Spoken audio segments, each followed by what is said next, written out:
Picture this, you're in a high-paying finance job, armed with an MBA and years of experience. You've got the stability, the clear career path, and the financial security that most people dream of. But what if I told you that despite all that, something felt off? Like you were stuck in a loop, repeating the same day over and over and over again? Well, my name is George, and that's exactly the situation I found myself in. I had it all on paper, but deep down, I knew I wanted something more. So I did the unthinkable. I walked away from it all. No experience in the field, no funding, no technical co-founder, pretty much nothing to lean on, just a burning desire to build something of my own. So today, I'm going to take you through my journey from the comfort of investment management to the wild, unpredictable world of launching a tech startup. So if you've ever wondered what it takes to break free from the norm and create something from nothing, you're pretty much in the right place. So let me take you back where it all began. I was working in finance, specifically in investment management. I had an MBA focused on this field and 4 years of solid experience. So on paper, everything was pretty much perfect, I guess. I had a stable job, a clear career path, and financial security. But deep down, I felt like unfulfilled. Everything felt routine. Every day felt like the same old day. So I knew I wanted something more to start my own business, but I had no idea where to actually start. So I reached out to a bunch of friends who had already done the whole startup thing. And these people were people I trusted, like founders, advisors, and others who had successfully built their own companies. And I asked them one simple question, like, what is the most important skill I need to start my own business? Their answers were pretty much all the same.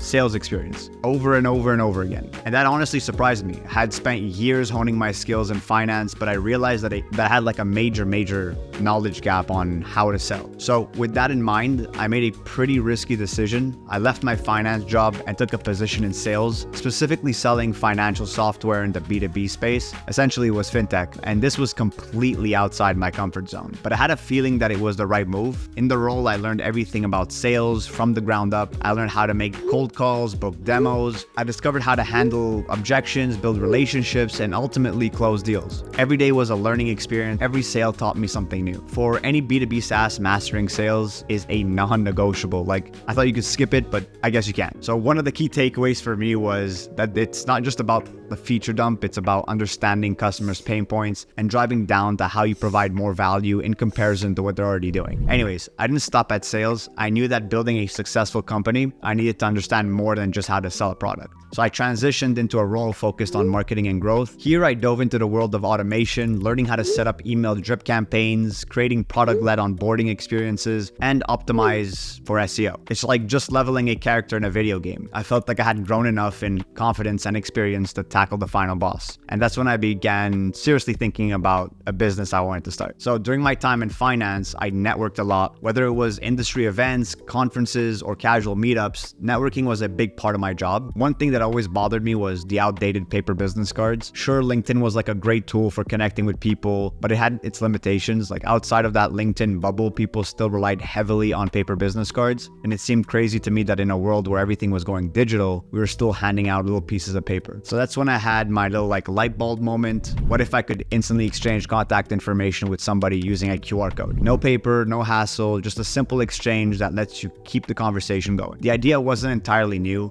QR codes and digital business cards existed before, but I felt like nobody had gotten it quite right. I saw an opportunity to do it better, and that's when I decided to dive in. But here's the catch. I had no resources, no funding, no technical co-founder at the time. It was just me, a rough idea, and just the fact that I wanted to make this work. So the first step was finding a development agency that could help bring my vision to life. After scrolling past 15 pages on Google, that's when I met Max, who was running a software development agency at the time. I was practically his first client. I showed him a basic UI design I had put together on Miro, outlining the MVP, minimum viable product, that I wanted to build. It wasn't anything fancy, just the bare essentials needed to get started. That's all I could afford to do, as I had less than $10,000 in my savings to fund the project. And in just 6 weeks, Max and his team delivered that MVP, and it worked, but it was far from being perfect. Still, it was enough to validate the concept, and that was what mattered most. In SaaS, getting a half-baked product to market is more important than perfection. Getting your MVP out there allows you to test, iterate, evolve based on real user feedback. All right, now I was officially more than broke. I had no savings left. I was around $49,000 in student debt, had poured all my savings into building the MVP, and I needed to generate revenue quickly. That's when I turned to TikTok. I knew the platform's algorithm was incredibly powerful for getting content in front of a large audience. So I decided to use it to launch the first product, the Wave card. It should be here around somewhere. There you go. So the Wave card is a physical card that links to your digital business card. People are more receptive to physical products, so I figured this would be a good way to generate some initial revenue. So I launched a simple $30 MailChimp landing page with just an address and email field. Then I started posting videos on TikTok showing how easy it was to use the Wave card to exchange contact information with just a tap. The response was pretty much crazy. Over 1,000 people signed up for our waitlist, and I had to produce like 300 cards that I had to give out for free in exchange for some feedback. Only about 50 people responded though. They just took the card and bounced, but that was enough to take it to the next step. I used their input to improve the product, making the exchange form easier to complete, adding social media fields, and allowing users to add a branded background with their logo. Next, I launched a Shopify page and opened pre-orders to everybody on the waitlist. We made just a few $1,000s from this, which gave us just enough capital to continue the development and to fulfill those orders. With a functioning product and some initial sales, we started thinking about how to grow the business sustainably.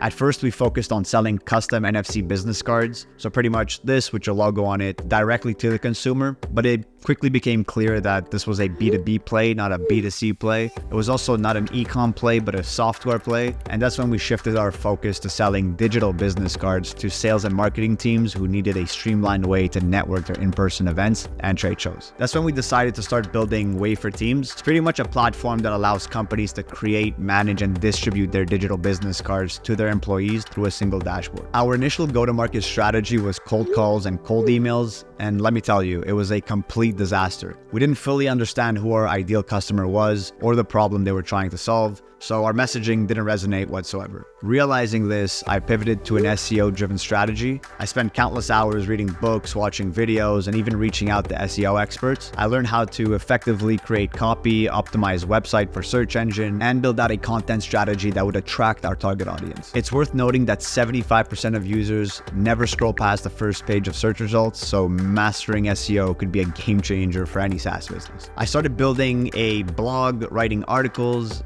pretty much every day, and reaching out to other websites for guest post opportunities. We also fixed technical issues on our site to improve its performance. Slowly but surely, we began seeing an increase in traffic, which translated into more leads and sales for our B2B SaaS. As our SEO efforts began to pay off, we reached to a point where we could afford to hire an agency and pretty much have them manage all the SEO, so I could focus on other parts of the business. By this time, I was handling close to 60 sales calls a week, almost 240 demos a month, and it was pretty exhausting. But it was incredibly rewarding to see the business growing so much. After almost 1,000 demos, I had a deep understanding of how our customers found us, what features they valued most, and the way they navigated our app to get results that they were looking for. Using the knowledge I had learned about our customers, we set out to build the next phase of our business, making Wave completely product-led for our B2B customers. We're a pretty small team, so our priority always has been to automate and streamline our process as much as possible. The fewer manual touch points we have, the better. We also realized that customer preferences have changed. People want to self-serve without needing to talk to a salesperson. While the option to speak with a person is still always available, most customers prefer to handle things on their own unless, they're enterprise clients. Fun fact, 72% of B2B buyers prefer to have no interaction whatsoever with salespeople. So when I tell you that it's changing drastically. Today, we're a small but extremely efficient team serving 50,000 customers across 170 countries. We're completely bootstrapped, profitable, and debt-free. Our free cash flow is solid, allowing us to double down on our go-to-market strategy and experiment with new ideas. A lot of people think you need to raise venture capital and build a huge team to succeed,